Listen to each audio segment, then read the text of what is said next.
توی این ویدیو قراره ببینیم که مقاومت دسته پلی‌استیشن 2 چقدره و قراره چند تا تست انجام بدیم و ببینیم چقدر دووم میاره. سلام بچه‌ها، خیلی خوشحالین به این ویدیو. من پوری هستم، خیلی خوش اومدید به کانال پور اکس. بچه‌ها توی این ویدیو اومدیم بریم با تست مقاومت کلا دسته پلی‌استیشن 2 و ما ببینیم کلا این دسته وقتی که تولید شده چقدر میتونه مقاومت کنه. یه تست مثلا کشیده شدن سیمش یا دکمه‌اش اینا همه قرار با هم امروز تست کنیم. بعد قبل اینکه سراغ رو حتما کانالمو دنبال کنید، زمانی که کانالشو بزنید، این ویدیو رو لایک کنید و همین کامنت داشتیم بزنید. دمتون گرم. بچه‌ها الان کار رو بکنم بشین که لینک شروع قسمت توضیحات ویدیو هست. حتما به جوین بشید. دمتون گرم عشق منین. بریم سراغ ویدیو. لیتس گو. بچه‌ها دسته‌ای که ما داریم اینه و قبل اینکه ویدیو شروع کنم یه تست رو انجام دادم و ترکید. حالا امیدوارم که دووم بیاره زیر بقیه تستا و خلاصه که ببینیم دووم میاره یا نه. اینم سیمش قراره اینا تست مقاومت سیم و اینا همه انجام بدیم، دکمه‌ها همه انجام میدیم و بریم سراغ ویدیو. بچه‌ها به نظرتون تست اولی که می‌خوام ازش بگیریم چیه؟ تست اولمون اینه که مثلا اگه این دسته سیمش مثلا به یه دستگاه وصل باشه و آدم مثلا یکی نبینه میخواد رد بشه، پاش گیر کنه به این سیم و این سیم هم گیر باشه، محکم باشه، یه دفعه کشیده بشه آیا بلایی سرش میاد یا نه. الان من اینو مثلا به اینجا الان دستگاه هست داشه و بخوام چیکار امتحان کنم دستگاه خراب میشه، دستگاه ایفه. بهش اینجا گره میزنم، یه جای گیر میدم و بعد پام مثلا اینجا گیر میکنه. حالا ببینید چه اتفاقی بعد دسته میفته. دستم اینجا گیر میدم، اینجوری دستم مثلا نگه میدارم، رد میشم ببینم سیمش قطع میشه، کشیده میشه، چی میشه. خب الان من اینو به پای میستر رزون گره زدم. حالا بعد دسته رو یه جا گیر بدم. الان یه سوالی هسته که نمیدونم دسته رو کجا گیر بدم. الان دسته رو مثلا روی بالش که بذارم نمیشه، بالش ضعیفه، بالش خوش سبکه، پام که گیر کنه بالش هم با دسته میاد. الان بعد ببینیم دسته رو کجا گیر بدیم. صبر کنین. خب یه راهی پیدا کردم. داداشم میشینه اینجا و دسته رو نگه میداره. من بعد مثلا میام روی این رد میشم، پام مثلا گیر میکنه، ببینیم دسته چه اتفاقی براش میفته. بعدی آماده ای؟ بچه‌ها ببینیم که مثلا پامو گیر کنه رد بشیم. یک من یکم بالا نگه دارم، مثلا پام رد میشه گیر میکنه، نکنین این پام گیر میکنه. اوه. خب بچه‌ها اینجوری که میبینین این در اومد کلا از صفحه بورد جدا شد. نه البته جدا نشده، فقط در اومد کلا سیماش و فشار واقعا بهش اومد. بعد جورم پام گیر کرد. بعد نکن اینجوری فوکوس کن، اینجوری در اومد. اینورم که سالمه، هیچ اتفاقی نیفتاد. و بریم برای تست دوم. این تست زیاد عمل کرده خوبی نداشت. خب تست بعدی اینه که ببینیم مثلا چقدر مقاوم. نکنین غلط بازیاتو، مثل آدم بشین.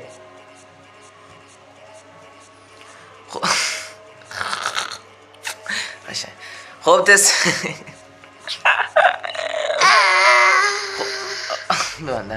خب تست دوم اینه که چقدر مقاومه. مثلا یه دست روی زمینه، یکی بیاد لغتش کنه، آقا میشکنه، چه برای سرش میاد. الان که شکسته، حالا همون تست رو کردم شکست. الان دوباره ببینیم مثلا یه جا گوشتنش کسی نیدش، من خودم لغتش میکنم ببینم چه برای سرش میاد. کن نده پایین، اینجوری دستر نگاه کن. همینجوری آفرین. پایین برو پایین‌تر، اینجا نگه دارم اینجا. بچه‌ها الان دست اونجا من الان مثلا روش میام لغت میکنم ببینم چه بلایی سرش میاد. یکم بیارمش نزدیکتر، تو دوربین هست. همینجا وایس وردی همینجا نگه دارم ها. الان میام روش مثلا من یه راهگذاری ندیدم آقا. چه خبر وردی خوبی؟ اوه دست بود.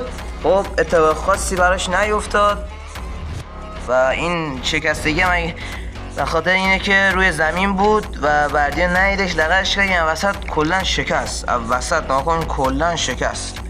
رو زمین بود، بردی نید، رفت روش شکست. من رفتم روش با این وزنم هیچیش نشد. البته هیچیش نشد که شکسته بود دیگه.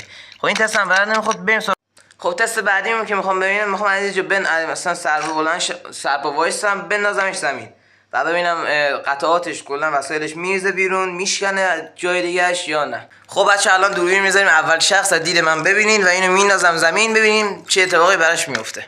خب این دسته اونم بردیا. الان اینو میندازم و یکم بیاریم بالاتر، من زمین رو بگیرم. 1 2 3. صدای بدی که داد. حالا او کلا بدتر شکست. او اینجاش هم شکست. واقعا اصلا دسته خیلی قدیمی ها، مال اصلی فابریک خود PS2 و یکم شکست. حالا یه بار دیگه امتحان کنیم. من زمین رو میگیرم. 1 2 3. وای یه چیز دیگه شد فکر کنم. ببینیم چطور. اوه بدتر شد. وای آرمیچراش ولی به درد نخور، آرمیچراشو بعدا برمی‌داریم. و خب این اتفاقی بود که الان برای این افتاد و از این ورش هم کلا شکست، داغون شد کلا، سیمش هم نمیاد. الان تست بعدی اینه که ببینیم سیمش چقدر قدرت داره، سیمش مقاوم هسته یا نه. الان قبلش رفتیم تست اینجا ببینیم در میاد یا نه. الان میخوام مقاومت تست سیمش بریم و بریم دیگه. دلیل این که من اینجوری فیلم برداری میکنم دلیلش اینه که فیلم بردار نداریم فقط و تنها کسی الان کنار من میبینین که بردی خونه تنهام و اینجوریه که خودم تنها فیلم میگیرم و کیفیت ویدیو یکم پایینه. لطفا لایک و سابسکرایب فراموش نشه. عشق منید. بریم ادامه ویدیو. خب بچه‌ها الان میخوام ببینیم تست مقاومت سیمش. این سیمشه، میخوام مقاومتش ببینم چقدره.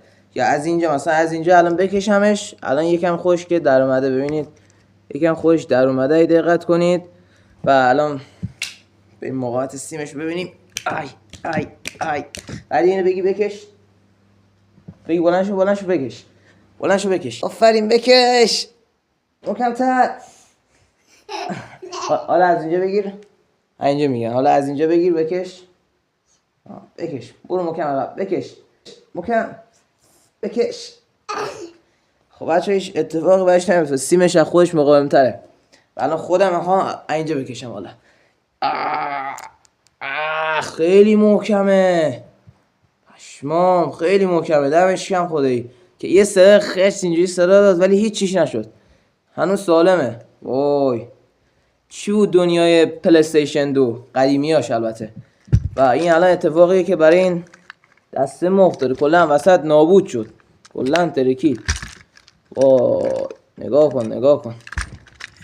خب بچه‌ها نمیدونم دیگه چه تستی مونده که انجام بدیم. یه دسته دیگه مثل این هستی که خرابه ولی اون سالمه.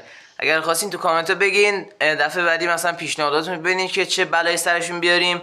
دفعه بعدی میریم اون کارو انجام میدیم روی اون یکی دست سالمه و ببینیم چه اتفاقی براشون میفته. و البته اگه دوست دارین از بازی‌های پلی استیشن 2 براتون بذارم توی آپارات حتما بگین، واقعا حال میده با هم بازی میکنیم. دمت گرم شما این تا این لحظه ویدیو همراه من بودین. لایک و دنبال کردن فراموش نشه. عشق منین تا ویدیوهای بعد. خدا نگهدار.